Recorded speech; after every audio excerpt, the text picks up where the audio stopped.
আমি বামুটিয়া যুব মোর্চার সেক্রেটারি অভিজিৎ ঘোষ।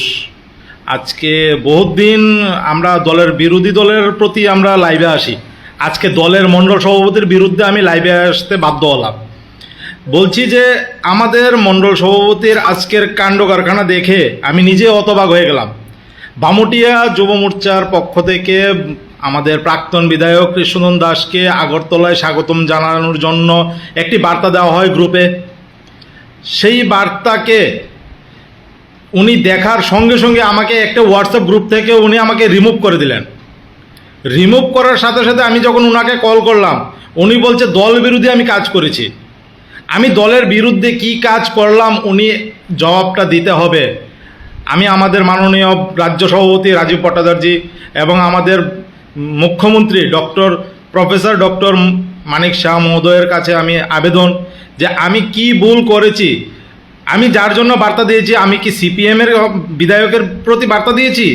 আমি বার্তা দিয়েছি আমাদের প্রাক্তন বিধায়ক, যিনি বামুটিয়া বিধানসভায় হেরেছে। তো কী হয়েছে, এখনও বামুটিয়ার বিজেপির 18,000 ভোটার ওনাকে বিধায়ক হিসেবেই মানে। আমাদের সিপিএমের নয়ন সরকারকে বিধায়ক হিসেবে মানে না। আমাদের মণ্ডল সভাপতি বামুটিয়াতে বিভাজনের এক রাজনীতি শুরু করেছে। উনি কৃষ্ণদনের পক্ষে যারা যারা কথা বলবে তো উনাকে জেলের মধ্যে ভরে দেবে। উনি কি রাজনীতি শুরু করেছে বামুটিয়াতে?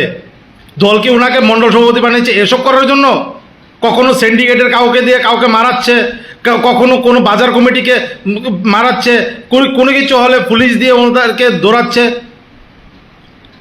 আর আজকে যখন ওনাকে স্বাগত জানানোর জন্য আমি বার্তা দিলাম, উনি আমাকে সঙ্গে সঙ্গে গ্রুপ থেকে রিমুভ করে দিল। আমি আপনাদের কাছে আমি আবেদন রাখছি যে এটা কি আমি কোনো দল বিরোধী কাজ করেছি?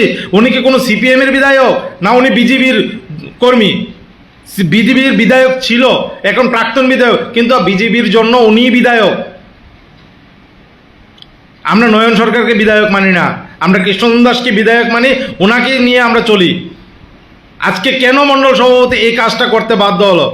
উনি কেন আমাকে গ্রুপ থেকে রিমুভ করলো? আমি এটার প্রতিবাদ চাই।